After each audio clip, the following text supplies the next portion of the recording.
Imagine standing at the edge of the world, a lonely sentinel against the vast, dark ocean.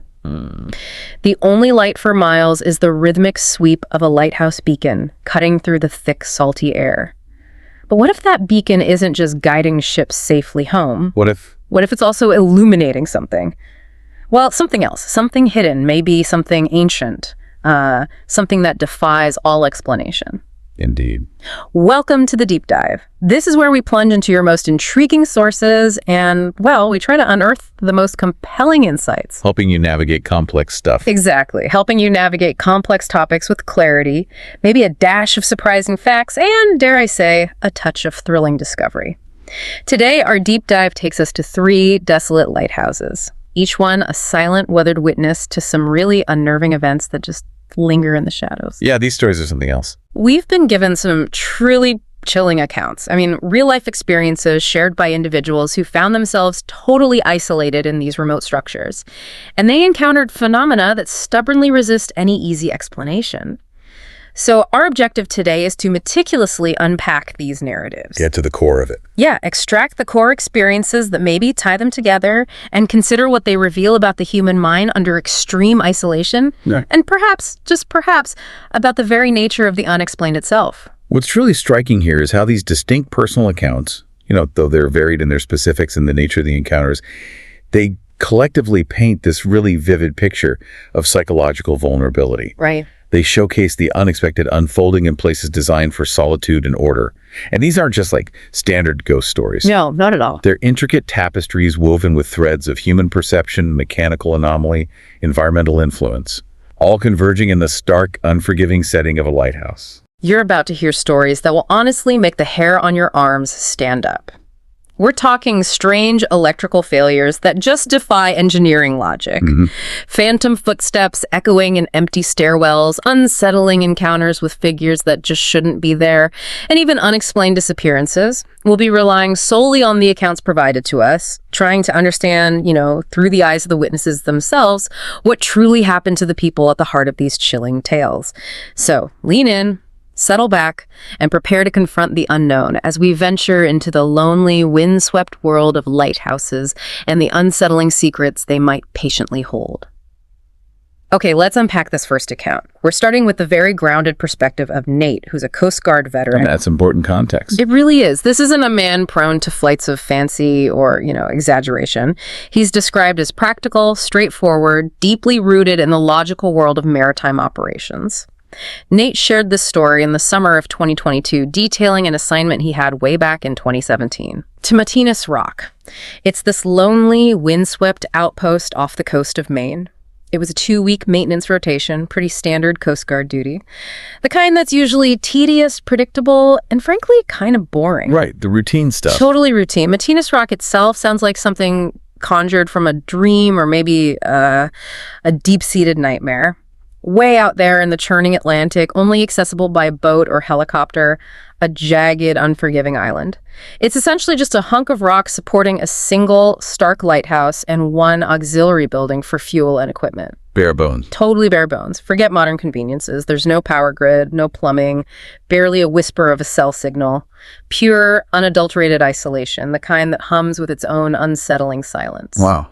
And while the lighthouse is largely automated, its complex machinery still needs manual upkeep, which is why the Coast Guard regularly sends crews out. Usually it's a solo gig, a real test of one's ability to endure solitude. But this time, because there had been some strange, unexplained electrical failures the year before. Ah, okay, so there was a history. A little bit, yeah. They sent 2 people, Nate and another Coast Guard colleague named Russell. The first few days unfolded exactly as expected. Windy, boring, utterly repetitive. Their days were spent meticulously checking the beacon mechanics, running diagnostic tests on batteries, refilling generators, relentlessly scraping off salt corrosion that just endlessly attacks everything metal. The usual grind. Yep. At night, they'd retreat to their cramped quarters, reading worn paperbacks, eating simple prepackaged meals, or playing endless rounds of cards. It was isolation, yes, but it was a known isolation, an expected one. There was nothing, absolutely nothing out of the ordinary. This immediate emphasis on Nate's grounded, practical nature is absolutely crucial, isn't it? It really sets the stage. It immediately frames the subsequent events as truly out of character, forcing us, the listeners, to consider the inherent reliability of the witness. It establishes this stark contrast between his disciplined, logical world and the utter inexplicability of what unfolded. Right, for a guy like him. Exactly. For someone whose entire profession demands order, precise logic, and strict adherence to procedure, an experience that so flagrantly defies all of that would be profoundly disorienting, maybe even shattering. You'd think so. The typical expectation for such an assignment is mundane, perhaps even tedious, but certainly never supernatural. This psychological setup is critical. It amplifies the impact of any deviation from the norm, even for a practical guy who thrives on order. It subtly begins to make us question how environmental factors like extreme, prolonged isolation can quietly chip away at one's sense of reality, even before anything overtly strange begins to happen. And here's where it ceases to be a routine assignment and, well, it starts to unravel. On the fourth night, Nate wakes up abruptly around 2 a.m. feeling weird. Weird how? He described it not as a physical sickness or pain, but as if something was profoundly wrong with the atmosphere itself. The air felt heavier than usual, a palpable density, like standing in a room right before a thunderstorm, except the sky outside was perfectly clear and utterly silent. Strange. Very strange. He pushes himself up in the dark, straining to see, and then he notices it. The lighthouse beacon isn't rotating. Oh, that's bad. That's a huge problem. The lighthouse, the very reason they're there, is designed to send out a sweeping, rhythmic light beam every few seconds, constantly, even during routine maintenance. If that light failed, it's not just an inconvenience, it's a potential catastrophe for any passing vessel. Absolutely critical. So he immediately gets up, his heart starting to pound, and shakes Russell awake. The two of them, their nerves already a bit on edge from the unsettling silence, make their way up the narrow, winding spiral staircase to the very top of the tower. The climb itself, in the pre-dawn gloom, must have felt endless. When they finally reach the beacon room, what they discover is completely baffling. What was it? The massive gears that rotate the beacon are still moving, groaning with their mechanical purpose, but the light itself isn't turning. Something is jammed. Okay. And what they find wedged deep into the intricate gear assembly is utterly impossible. A large, dark, blanket-like piece of cloth. The piece of cloth? Yeah. It was soaked, heavily covered in the slimy, mossy substance, and it smelled distinctly, nauseatingly, of rotting seaweed and mildew. How on earth? They exchanged bewildered glances, both utterly confused. The heavy steel door to the beacon room had been locked from the inside. The thick glass windows sealed tight. There was no wind strong enough, no birds large enough, no logical explanation for how such a substantial sea-soaked object could have possibly materialized inside a sealed operational mechanism, let alone be wedged so deeply. It defies all logic. It simply defied all logic, all common sense. So, with a shared shrug of bewildered resignation, they removed the impossible fabric, tossed it outside into the unseen wind, and went back to bed, rationalizing it as just some bizarre, unexplainable, one-off incident. A strange anomaly, nothing more. The immediate conundrum here is profound. How does a large foreign object, smelling so distinctly of the sea, get wedged inside a sealed operational mechanism? Right, it's impossible. The initial rationalization as a bizarre one-off incident powerfully highlights the human mind's innate attempt to impose order on chaos. It's a deeply ingrained coping mechanism when confronted with something illogical. Sure, you try to explain it away. To dismiss it as an anomaly, a fluke, rather than immediately questioning the fundamental nature of their reality. However, the specific details, the object's considerable size, its precise and impossible placement deep within the machinery, and its improbable source. Soaked, moss-covered, smelling of decay.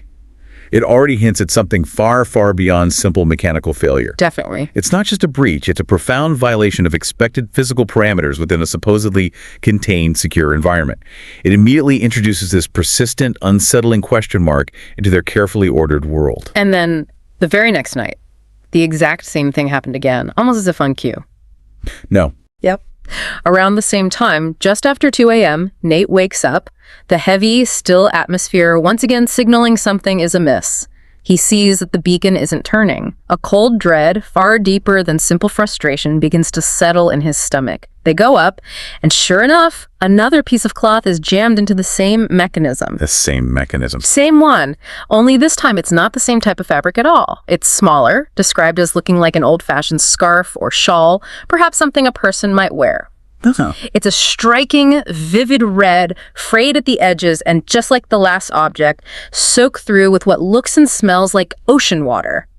And to make it even more unsettling, it even has tiny crustaceans clinging to it, as if it had just emerged from the sea moments before being inexplicably placed in the gears. Okay, that's specific. And creepy. Nate said that was the definitive moment things stopped feeling coincidental. That was the moment their practical, logical minds could no longer dismiss it. I can imagine. The pattern is too deliberate. Their immediate response was frantic. A desperate check of everything again. The heavy doors, the sealed windows, every single nook and cranny of the supply closet. But everything was still absolutely secure. Locked down, just as they had left it.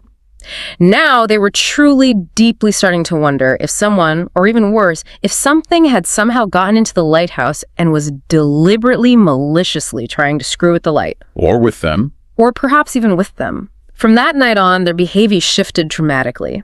The mundane routine was replaced by an almost ritualistic, desperate effort to barricade themselves. They began blocking the stairwell with heavy crates, awkward and cumbersome, hoping to impede any unseen intruder. A physical defense against something unseen. Right. And after performing the final check upstairs, they meticulously locked the beacon room and the bottom entrance religiously every single night, adding extra bolts and improvised braces.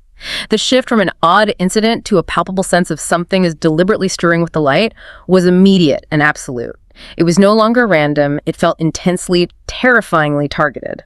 If we connect this to the bigger picture, this isn't merely about a mechanical failure anymore. It's about a clear, perceived, malicious intent. Absolutely. The uncanny repetition, the subtle yet significant change in the nature of the object, and the utter impossibility of its placement within a sealed structure. It all points decisively away from any natural explanation. The very actions they take, physically barricading themselves with crates, meticulously locking doors, show a rapid and profound deterioration of their sense of security. You're scared. They are desperately trying to impose a physical barrier against something they can't physically confront or even comprehend.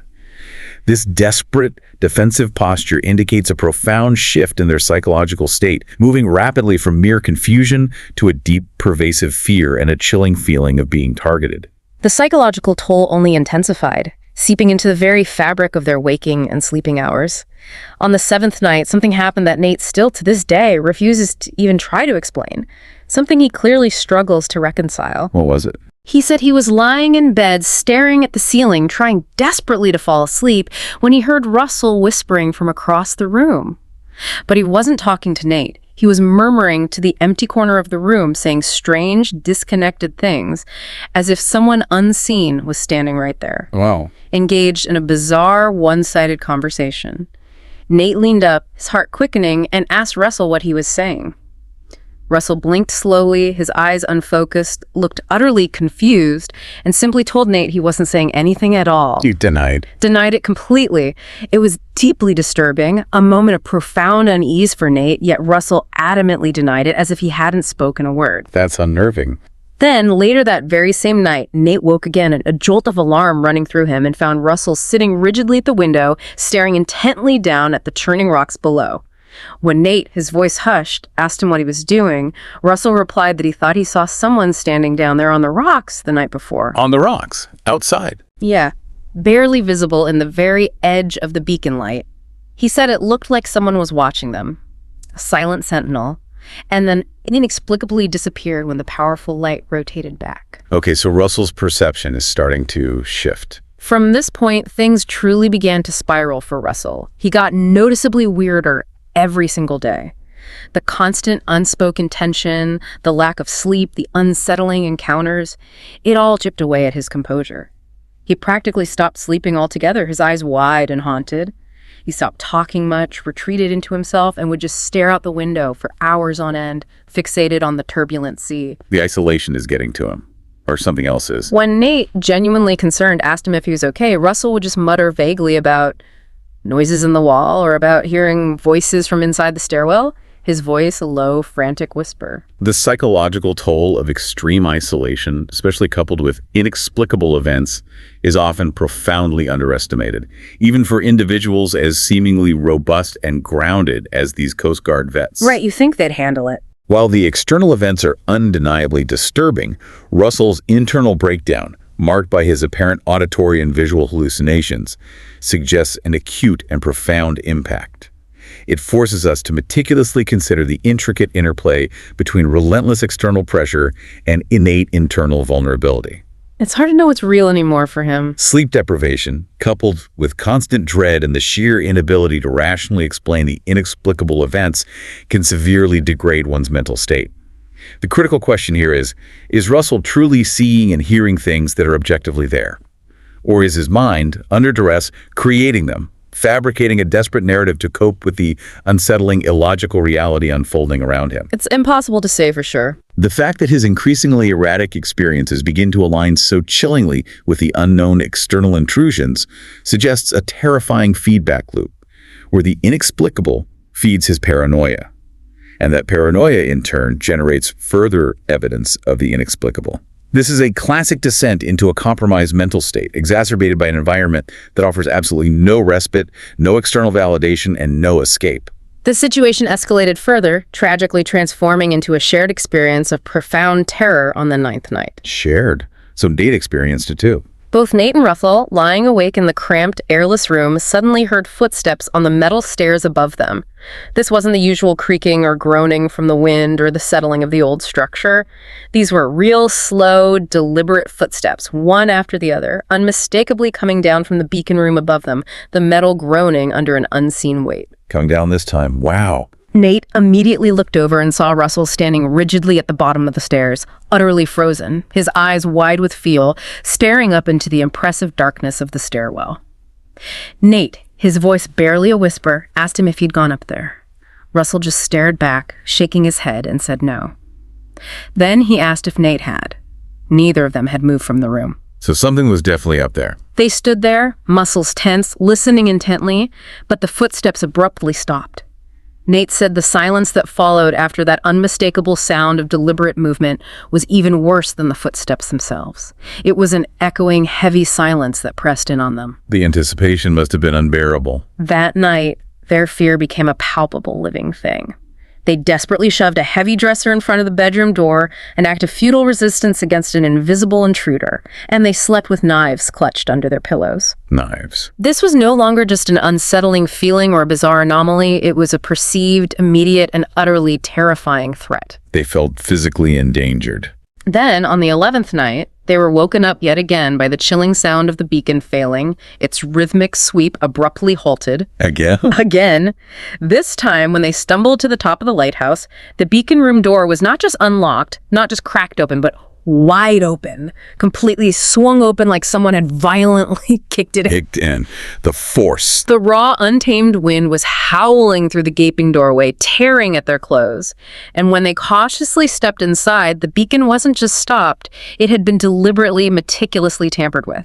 The massive industrial-grade bulb itself, a heavy, complex piece of equipment, was unscrewed and placed upright in the precise middle of the room. Unscrewed and placed. Not broken. Placed upright. An industrial-grade bulb that's not easily removed, requiring significant effort and deliberate force.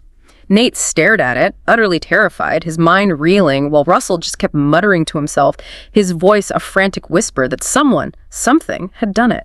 This is deliberate manipulation. Intelligent. And then, as Nate stood there, completely overwhelmed, he felt something cold, impossibly cold, brush against his back. He spun around wildly, but no one was there. Oh my God. The room was empty, save for him and Russell. Russell, his face deathly pale, just kept pointing a trembling finger at the solid wall, whispering, his voice barely audible, that he saw a hand come out of the bricks. A hand. Out of the wall. That's what he said. This was the breaking point. This was the moment their fragile grip on reality completely shattered. They ran, stumbled, scrambled back down the stairs, their hearts hammering against their ribs, and locked themselves in the bedroom, pulling the dresser back into place as a desperate shield. I don't blame them. Nate didn't sleep at all that night.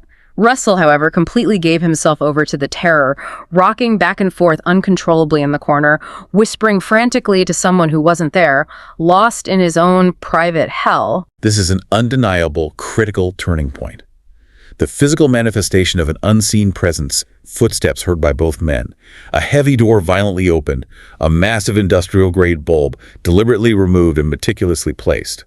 It unequivocally pushes beyond mere psychological strain into a tangible, if utterly inexplicable, intrusion. It's physical evidence, in a way. Exactly, and the hand out of the bricks is the ultimate violation of their sense of secure, solid reality. It's not just a perceived threat or a shared hallucination. It's an undeniable physical interaction with their environment, flagrantly defying the very laws of physics as they understand them. Like something passing through walls. This type of event moves far beyond simple haunting narratives into something profoundly disturbing, suggesting an intelligent, perhaps malevolent, entity that can not only manipulate the physical world with ease, but even transcend the very structure of the lighthouse itself. The complete, irreversible breakdown of Russell's mental state, coupled with Nate's terrified yet lucid witness account, lends an unsettling, undeniable weight to these final, most egregious violations. The next morning, Nate, his voice strained but desperate, used the emergency sat phone and called for an early pickup. He fabricated a story about serious mechanical failure at the lighthouse. At least it had to get out. He knew it was a lie, but he had to get them off that rock. The boat showed up that afternoon, a welcome sight of escape. But here's the creepiest, most inexplicable part. There's more. When they arrived, the crew immediately asked them about a distress call made at 2:12 a.m. that very morning. What? But Nate didn't call them. Nate's blood ran cold. He had made no such call. He hadn't even touched the phone until daylight, hours later. The deckhand described a garbled call that came through, heavily distorted by static, with a disembodied voice saying something about someone being there with them before abruptly cutting out. Someone being there with them, sent from the lighthouse. Apparently, it was a message from the very heart of the terror they had just endured, yet neither of them had sent it. Chilling external validation. Russell, already lost in his own internal torment, didn't speak a single word the entire ride back to the mainland. He was utterly unresponsive. He quit the Coast Guard a few months later, a promising career abandoned, and never, not once, told anyone what really happened out there on Matinus Rock. Completely shut down. Traumatized. Nate still performs maintenance duties sometimes, a testament to his enduring resilience, but he says he'll never, ever go back to Matinus Rock. The very thought of it sends a shiver down his spine. It's a place that shattered a part of him, a place he can never return to. So what does this all mean? The distress call from an unknown, unseen source adds an entirely new, deeply unsettling layer of objective mystery. Right, it wasn't just in their heads. It serves to corroborate the presence of something beyond Nate's direct actions or Russell's psychological distress. It chillingly suggests that the disturbance wasn't confined to their perception alone, but somehow manifested externally, interacting with their technology, leaving a measurable, if utterly inexplicable, trace in the physical world. Like it used the radio. It leaves us with the unsettling thought that an intelligent, unseen force was not only present, watching, and interacting, but was capable of direct manipulation of their communication systems. The lingering psychological scar on both men is profound and undeniable. Life's changed forever. Russell, a life completely uprooted, never speaking of it again. Nate, a practical man, a Coast Guard veteran, forever refusing to return to a place that redefined his understanding of reality. This powerfully demonstrates the immense, indelible power of an experience so deeply unsettling, an encounter that can force a practical, grounded person to change their entire career path, forever altered by what they encountered in that isolated beacon of light. It's a testament to how deeply unsettling and reality-shattering such an event can be. Okay, moving from the deep, terrifying isolation of Matinus Rock, where the threat felt, otherworldly and intelligent. Definitely felt intelligent. Let's turn to a story that initially feels more grounded in stark human fear. But it still maintains that unsettling, liminal quality so inherent to lighthouses. This account comes from Gregory, and it's set during the height of the COVID lockdowns, a time when many of us were, to put it mildly, going stir-crazy. Understandable. A strange time for everyone. Cooped up in our houses with nothing but uncertainty and boredom for company. Gregory was single at the time, passing the endless hours by swiping on Tinder and DMing people looking for any kind of connection. He struck up a conversation with a girl he'd been following on Instagram for years, named Sophia, who goes by Sofh. They lived just 5 minutes apart on Long Island, New York, about an hour from the famous Montauk Lighthouse. Okay, setting the scene. Bored one restless night, they decided to hang out. They went for a drive to a nearby park that was officially closed due to the lockdown and just drank White Claws there. A small act of rebellion, you know. Sure, breaking the monotony. Gregory immediately got a strong vibe from Sofh. She was a little rebellious, but like in a cool way, he said. She was clearly the type who was down to hop fences, trespass a little, do things that bent the rules, all in the name of chasing a fleeting thrill. An adventurous spirit. There was a mutual connection very quickly, a spark of shared adventurous spirit. And within less than an hour, as the White Claws were flowing, she came up with an idea. Driving all the way out to Montauk Point and walking the cliffwalk around the lighthouse. Ah, the lighthouse again. Yep. Technically, the lighthouse grounds were closed past sunset, and quite possibly even in general during the stringent lockdown measures. Gregory initially felt a prickle of hesitation, a flicker of anxiety about getting caught. Natural reaction. But Sofh seemed utterly confident. She reasoned there would be no security on a random Tuesday night during the off-season lockdown.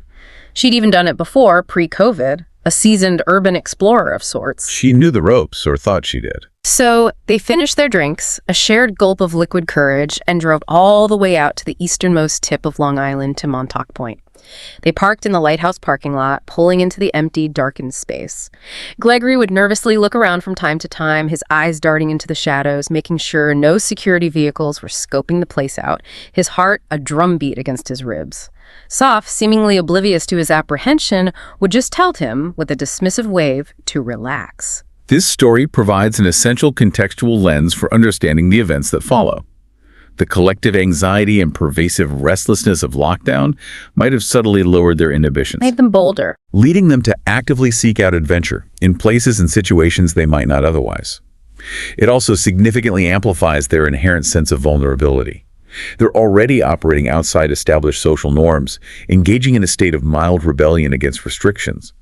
This adventurous, boundary-pushing mindset, while undeniably thrilling, can also, perhaps inadvertently, predispose individuals to encounters they might not typically seek out, or for which they are profoundly less prepared to handle. Makes sense. You let your guard down. The very setting, chosen specifically for its forbidden appeal and isolated nature, inherently increases their exposure to unexpected dangers, transforming a perceived harmless thrill into something far more menacing. They eventually started making their way, by the glow of their phone flashlights, over to the towering, darkened lighthouse. Gregory vividly describes seeing a lighthouse at night so closely, staring up at its immense, silent structure as so cool, but it's also a bit eerie. That duality again. He struggled to explain it, but there's something, he said, kind of liminal about it. Liminal.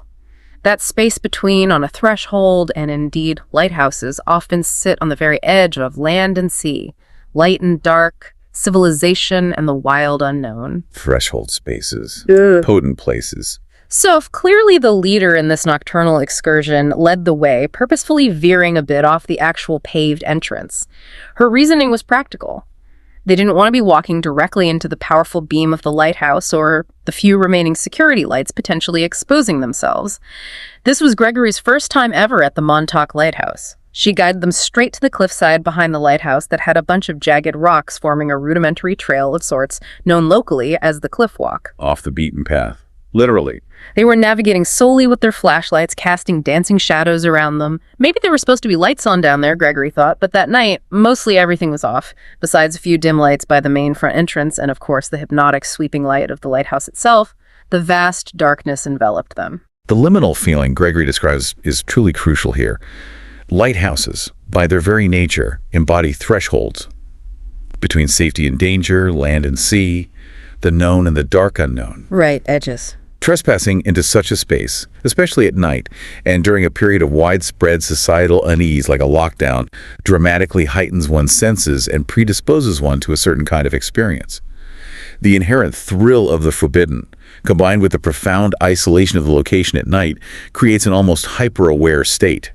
This very liminality, the sense of being on an unstable edge, can both excite and, quite profoundly, expose one to unexpected realities, whether those are mundane, flesh-and-blood human threats or something far more ambiguous. Yeah, you're more open to anything. It's a space where the usual boundaries blur, not just physically but psychologically, making them acutely vulnerable. As they cautiously started making their way around the cliffwalk, their eyes fixed on the unsteady footing of the rocks, Soph, who was walking just behind Gregory now, suddenly whispered his name. A prickle of unease ran down his spine. He turned to her, and she was pointing her flashlight directly behind her, illuminating someone standing silently behind them, also on the treacherous rocks. Someone else was there. With both of them shining their lights over, it was easier to make him out. He was wearing a heavy, dark coat with a hood pulled low over his head. He looked like he was a black guy, but in the dim, flickering light, they couldn't discern how old he was or any other distinguishing features. Gregory, his heart hammering, immediately called over, his voice strained, asking if he worked there. The guy didn't answer. He didn't move. He just stood there, a silent, unmoving shadow. Just standing there. Creepy. Gregory, his fear now shifting from the thrill of trespassing to the cold dread of confrontation, followed up with a nervous, hurried apology. "We're gonna leave. Sorry." His immediate assumption was security, and his fear, at that moment, was of getting into trouble. Getting a ticket, or worse. Standard reaction to being caught. But then the silent figure finally spoke, his voice low and unexpected. He said, "Y'all wanna buy some Coke?" Whoa. Okay, not security. Gregory's immediate realization that this was not a security guard, not an authority figure, but simply a random unknown man, was not a relief at all. If anything, he said, it was far more nerve-wracking. The question hammered in his mind. Why the hell was this creepy guy following them? Why was he even here? In this desolate, closed-off place in the middle of the night during a lockdown? Yeah, that's way more dangerous. Gregory, trying to keep his voice steady, replied, "No, man, we're good," and urgently motioned for Sofh to keep moving. He let her go in front of him, keeping his body between her and the silent figure, and they pressed forward, trying to appear nonchalant, but their hurried steps betrayed their escalating fear. This moment, the shift from fear of authority to the stark fear of an unknown human, is profoundly significant.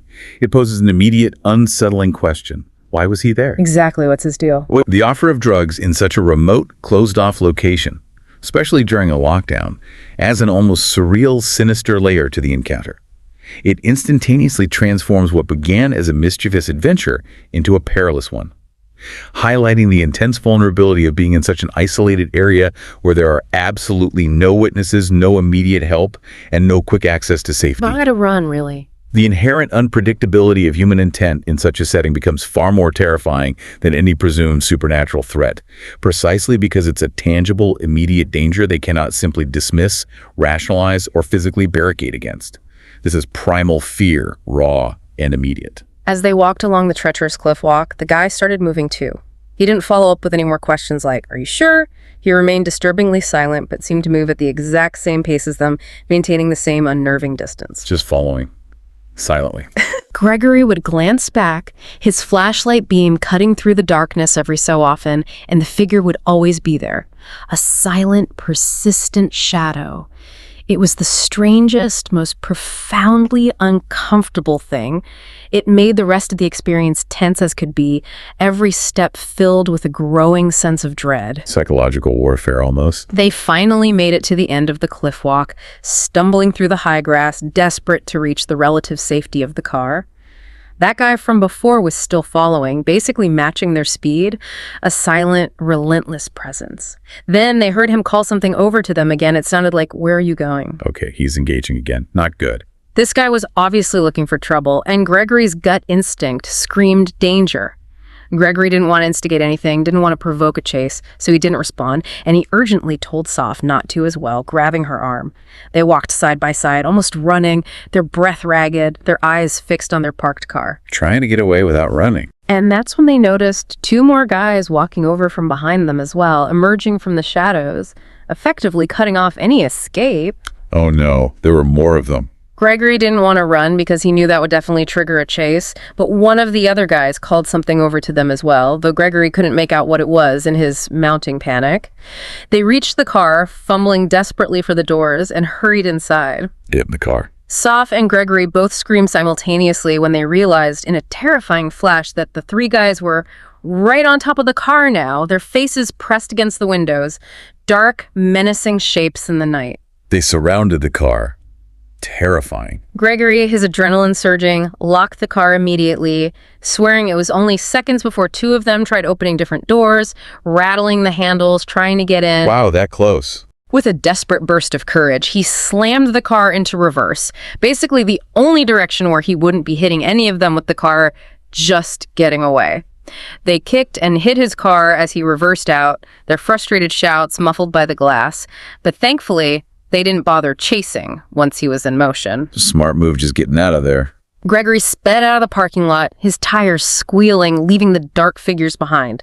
On the ride back, Gregory knew both their hearts were racing, pounding against their ribs, and after the initial rush of adrenaline slowly wore off, they were both utterly quiet, shaken to their core. They called it a night after he dropped her off. They ended up hanging out many times after that, and they're still in touch today. But honestly, that night still profoundly unsettles Gregory. I bet. That's traumatizing. He feels it was too close for comfort to something bad happening. His friends, speculating wildly, think it was a gang, Crips maybe, whatever it was. Gregory has no interest in ever going back out there at night. The allure of the forbidden has been permanently tainted by a far more visceral human terror. This Montauk encounter presents a clear, tangible threat, starkly distinct from the mysterious, perhaps supernatural events experienced at Matinus Rock. Very different kind of fear. It powerfully highlights that sometimes the greatest dangers come not from the inexplicable, the unknown, but from chillingly familiar human malevolence, especially when one is vulnerable in isolated settings. The raw fight-or-flight response is vividly illustrated here, with adrenaline allowing for a desperate escape but also leaving a deep, lasting psychological imprint. You won't forget that. The feeling of extreme vulnerability in such isolated places where there are no witnesses, no easy access to help, and no immediate protection is profoundly unsettling. Gregory's lingering unease years later underscores precisely how deeply such a close call with human predation can affect an individual. It fundamentally transforms a place of scenic beauty into a site of chilling, traumatic memory, powerfully reinforcing the idea that not all horrors are spectral. Sometimes the most terrifying ones are flesh and blood, lurking in the shadows, waiting for opportune moments. Our final story brings us to another solitary lighthouse. This one decommissioned and truly abandoned, existing almost outside of time. And this particular account dives even deeper into the profound psychological impact of extreme isolation and the truly profoundly unsettling nature of the unexplained. Okay, deeper still. It's told to us through Gregory, recounted to him by his old friend Ian. A man whose credibility in the marine world is immense, almost legendary. Ian was described as one of those rare individuals you only had to meet once to know he was the real deal. In his 50s, solid build, weathered skin from decades working tirelessly in salt air, his eyes holding the quiet wisdom of countless storms weathered and challenges overcome. Seeing it all type. Exactly. He worked in marine salvage and coastal infrastructure, which means that when something broke near the water, whether it was a sunken vessel or a crumbling pier, Ian was one of the very few people you'd call. But he wasn't just a contractor. He'd been a professional diver, a meticulous ship technician, and had even spent years doing remote inspections for the government, venturing into places most people would never dare. Highly experienced. Credible. The guy, in short, had seen just about everything the harsh, unforgiving sea could throw at him. So when he eventually told Gregory this story, Gregory didn't doubt it. Not for a second. Ian's extensive expertise and profoundly grounded nature are not just mentioned casually. They are deliberately emphasized to give undeniable weight to his account. You need to know who's telling the story. He's simply not someone who is easily rattled, prone to exaggeration, or given to flights of fancy. His entire profession demands a practical, analytical, and intensely rational mind. This formidable background makes the subsequent events he describes all the more disturbing, precisely because they are filtered through the perception of someone so utterly accustomed to the logical, predictable world of engineering, material science, and marine mechanics. If he says it happened, his experience transcends mere folklore or local legend. It compels us to seriously consider the possibility that something genuinely inexplicable occurred, precisely because the witness, Ian, is so eminently credible, so thoroughly vetted by a lifetime of rigorous practical work. His very presence as the narrator lends an almost unbearable gravitas to the unfolding mystery. Ian said this happened back in 2013. He got hired by a small county in Washington state to do a structural inspection of an old, decommissioned lighthouse. Washington State coast. Remote. Very. The county had inherited the property years earlier and was caught in a protracted tug-of-war between developers who desperately wanted to tear it down for new construction and impassioned local historians who vehemently wanted to preserve it. The classic battle. No one, of course, wanted to pay for it, so Ian's job was brutally simple. Go there alone, thoroughly assess the entire place inside and out, and figure out whether it was even structurally safe enough to restore. The lighthouse was on a remote rock island about an hour off the mainland.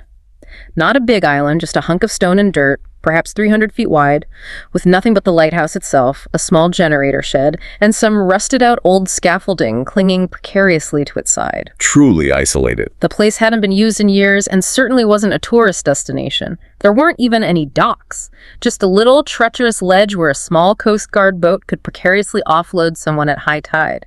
A tiny sliver of land in a vast, cold sea. Wow. Dropped off and left alone. Ian packed light.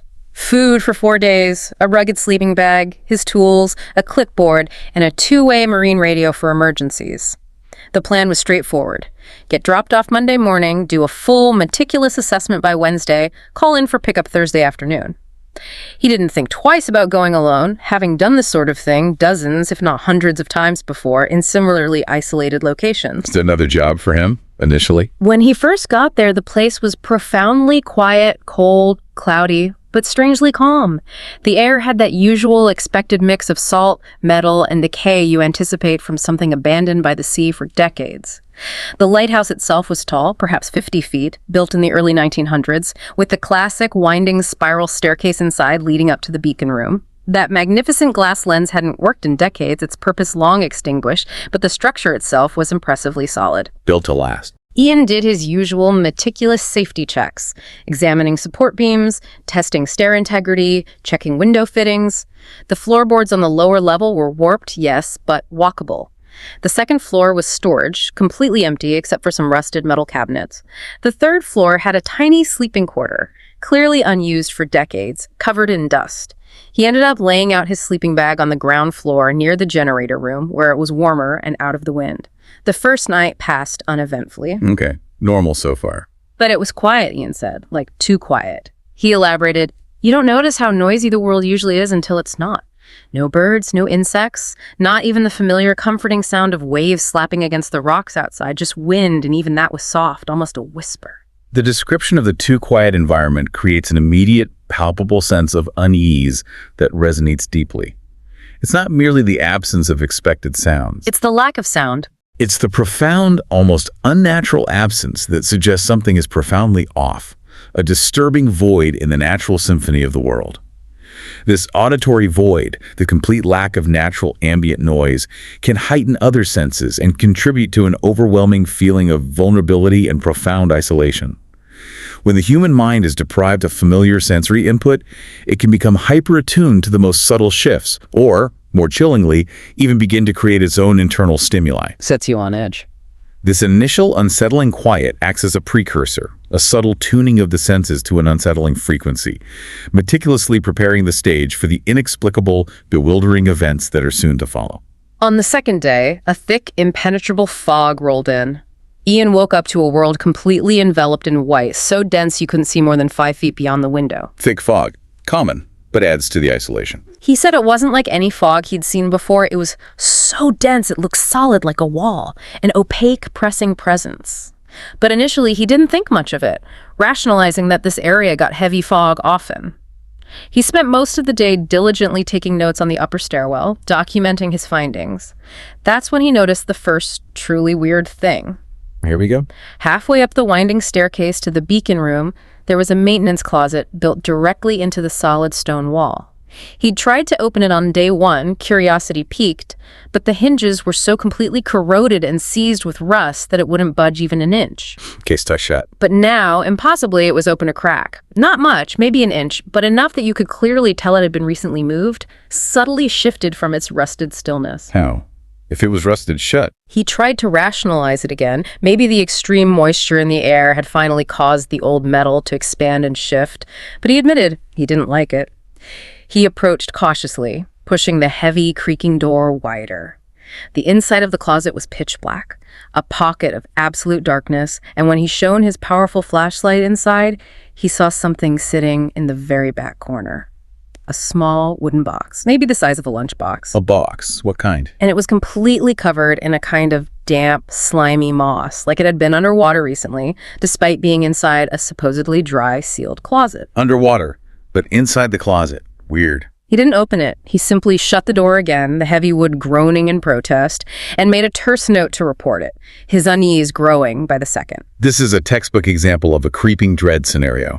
The gradual, subtly unsettling changes, the spontaneously opening door, the inexplicably wet, moss-covered box found within a supposedly dry, sealed structure insidiously challenge Ian's practical engineer's understanding of the world. Little things adding up. It's a chilling illustration of the impossible, presenting itself in small, incremental, yet profoundly unsettling ways before ultimately escalating. His initial attempts to rationalize these anomalies to fit them into his logical framework are entirely typical of the human mind under duress. Yet these very attempts reveal a rapidly growing, inescapable unease. The specific details, particularly the persistent damp moss and the unnerving underwater quality of the box, subtly yet powerfully hint at a direct connection to the vast, cold sea. Like it came from outside somehow. Implicitly suggesting a source for the inexplicable events that lies far beyond the conventional physical boundaries of the lighthouse. That night, something woke him up. He said it wasn't a sound exactly, but more profoundly. The absence of sound, like everything had abruptly stopped. The silence pressing in, heavier than the fog outside. The silence again. And then he heard it. Footsteps on the metal stairs above him. Footsteps. At first, his mind, still clinging to rational explanations, thought an animal had somehow gotten inside the lighthouse, seeking shelter. But then, a chilling realization dawned on him. The steps weren't descending. The slow, deliberate footsteps were unmistakably going upward. Upward, towards the beacon room. Whatever was in the tower was climbing, moving purposefully higher. He immediately turned on his powerful flashlight, its beam a solitary spear in the oppressive darkness, and stared intently at the stairwell entrance, waiting, his heart hammering against his ribs. But nothing appeared. Nothing. And eventually the eerie sound stopped and the profound oppressive silence returned, even heavier than before. Just stopped. Vanished. The next day, Ian, unable to shake the pervasive unease, meticulously searched the entire place, top to bottom. He checked every single room, every closet, every hidden nook and cranny. He even climbed precariously onto the exposed roof, battling the elements, but there was nothing. No trace. No animals, no logical explanation, nothing out of the ordinary, except for that unsettling box. It was now sitting outside the closet, halfway into the stairwell, as if someone had deliberately pulled it out and left it there. The box moved. By itself. It was still covered in that unsettling, damp moss. He said he stood there for a long time staring at it, his mind racing, trying desperately to decide what to do, what it meant. Eventually, he picked it up. It was heavier than he expected, far heavier than its size suggested, a disconcerting weight. The wood was bloated with moisture, swollen from some unseen immersion, but the lid didn't open. It was securely nailed shut, sealed tight. Heavier. And nailed shut. He didn't want to mess with it too much, his instincts screaming caution, so he simply left it at the base of the stairs, a silent, moss-covered enigma, and went outside for some desperately needed fresh air to clear his head. The footsteps going up are particularly chilling, aren't they? They distinctly imply a purposeful, non-human agency ascending towards the light source, towards the very heart of the lighthouse's purpose. Yeah, like it had a goal. The subsequent movement of the box, appearing inexplicably outside the closet, and then its unnatural increased weight, fundamentally challenges Ian's practical understanding of the laws of physics within his isolated reality. It's no longer just a vague anomaly. It's an active, intelligent, and profoundly unsettling presence directly interacting with his environment, demonstrating an undeniable ability to manipulate objects and defiantly defy rational expectation. It's actively doing things. This escalating sequence, from subtle suggestion to undeniable physical evidence, begins to unravel Ian's carefully constructed, practical, and grounded worldview, leaving him increasingly exposed to the incomprehensible. That's when Ian noticed something else. Something that pushed him even further into the chilling realm of the inexplicable, shattering any remaining pretense of normalcy. What now? There were footprints in the damp gray dirt around the base of the lighthouse. But not just any footprints. These were bare footprints, not boots or shoes, but bare, wet feet. Impressions clearly leading from the north side of the building toward the sheer cliff edge. Bare feet. Wet. Wet, leading to the cliff. And then they abruptly stopped. The footprints didn't circle back. They were just 10 or 12 barefoot impressions pressed into the mud, ending abruptly at a sheer, terrifying drop into the churning, unseen sea below. They just stopped at the edge. He said he stood there for a long time, his mind racing, trying desperately to rationalize it. Perhaps someone had come ashore, a rogue fisherman, but the only boat scheduled was his own return ride, and that wasn't for another day. No explanation. He desperately considered using the radio to call for an early pickup to escape the suffocating terror, but the fog was so incredibly thick by then that they probably wouldn't even be able to navigate back safely. He was trapped. Stuck there with whatever it was. He went inside, his heart pounding, and locked every single door and hatch, securing himself as best he could. And then, with a frantic, desperate effort, he wedged the stairwell shut with a heavy iron pipe, a flimsy barrier against an unseen force, and he tried to sleep. That night was worse, far worse than anything he had yet experienced. Around 1:30 a.m., in the suffocating silence, he heard the heavy door to the upper beacon room slam shut violently. Slammed. Up there. He said the sheer force of the impact shook dust loose from the ceiling, raining down on him. Then came the knocking. 3 slow, deliberate knocks on the inside wall of the tower. Inside the wall, not the door. Not the front door or a window, but the solid interior wall itself, like someone standing just inches behind the plaster, tapping their knuckles against the brick. Ian didn't move. He lay there, utterly frozen with terror, his breath held captive in his lungs until the terrifying sound finally stopped. The silence that followed even more horrifying. The bare footprints ending inexplicably at a sheer cliff edge are profoundly disturbing because they utterly defy logical explanation. They suggest an impossible origin from the sea and an equally impossible return, or simply a bewildering disappearance into the incomprehensible. Where did they come from? Where did they go? Coupled with the violent, undeniable door slam and the chilling internal knocking from within the solid wall, Ian's entire reality is completely shattered.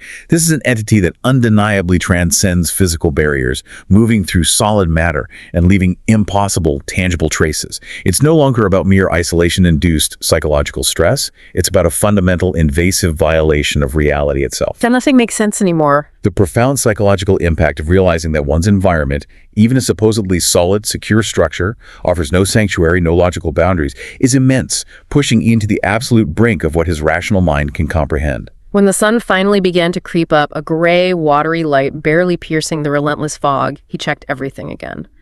The moss-covered box was gone. The box vanished. Vanished without a trace, and the closet door was now fully open, a gaping, dark maw. At this point, it was abundantly clear he wasn't alone there, not in any rational sense, so Ian used the radio and called for immediate extraction. The fog was still heavy, a suffocating blanket, but he fabricated a story about a critical medical issue, knowing that such a distress call would ensure they'd come quickly, no questions asked. I had to get out. Any excuse. They said they'd try to get a boat there within a few hours. He packed everything he could, his hands trembling, and waited by the precarious landing ledge, staring into the impenetrable white. The fog, however, didn't clear. In fact, it apparently got thicker, pressing in on him. He sat there for nearly 7 agonizing hours, unable to see anything more than a few feet in front of him, the cold seeping into his bones. The sun was going down, and the air had gotten bitterly cold. Waiting in that fog must have been torture. He heard someone walking behind him in the gravel near the base of the lighthouse, distinct, crunching footsteps, but when he whirled around, there was no one there, or he simply just couldn't see who it was through the oppressive fog. Still there. Still couldn't see it. His terror mounting, he ran to the very edge of the cliff and stayed there, staring into the swirling void until he finally heard the faint, comforting sound of the boat horn in the distance.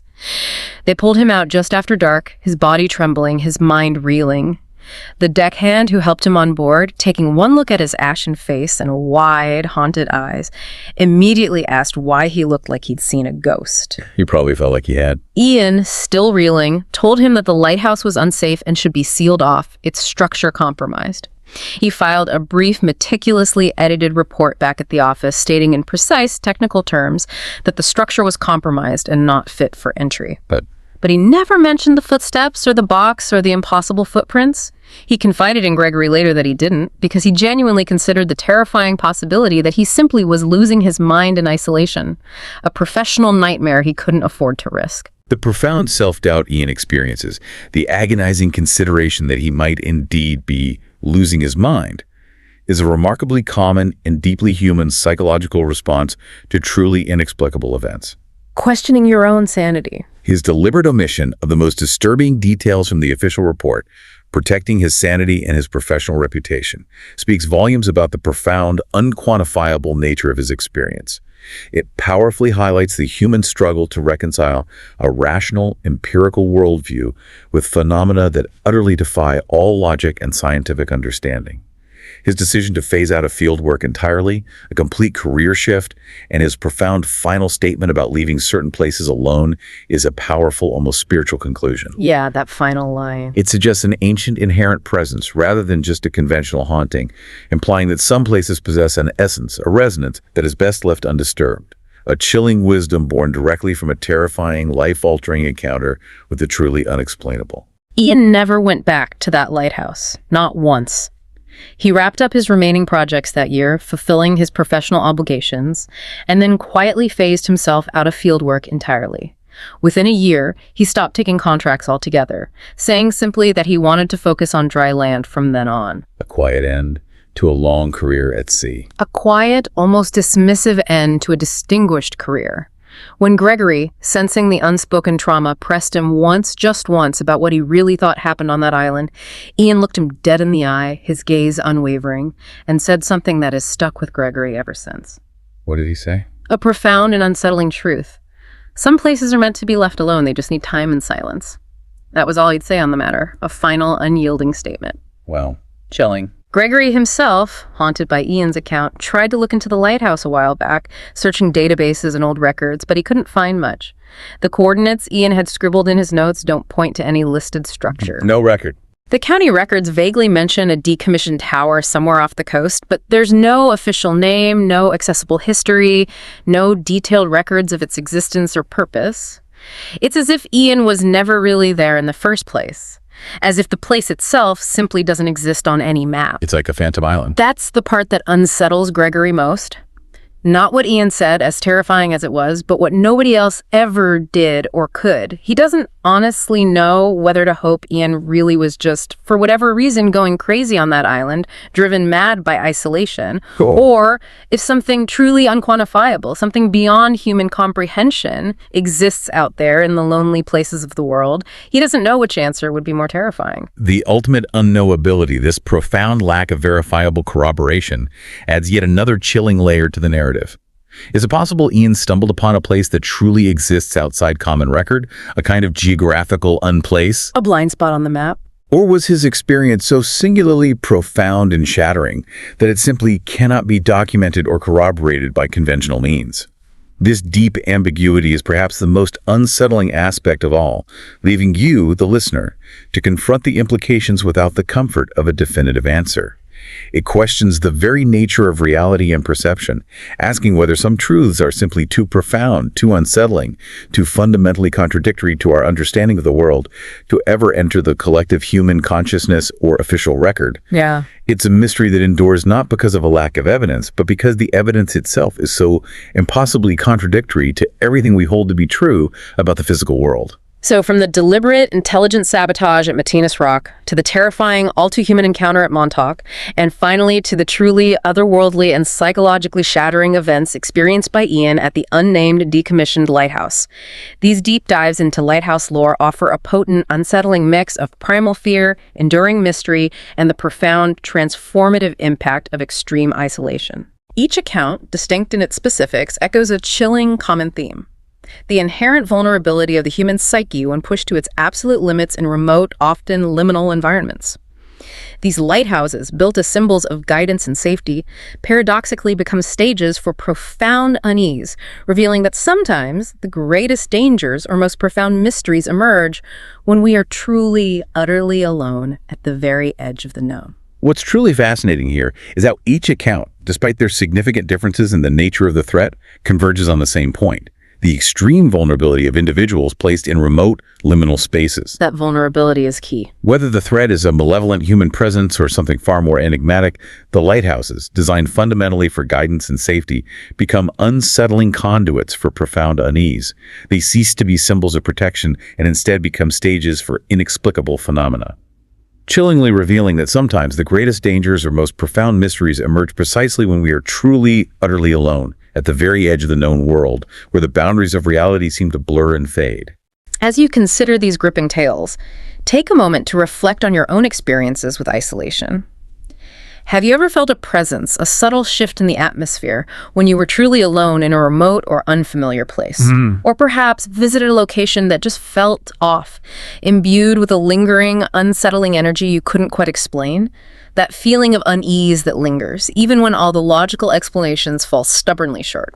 This raises an important, perhaps even an unsettling question for all of us.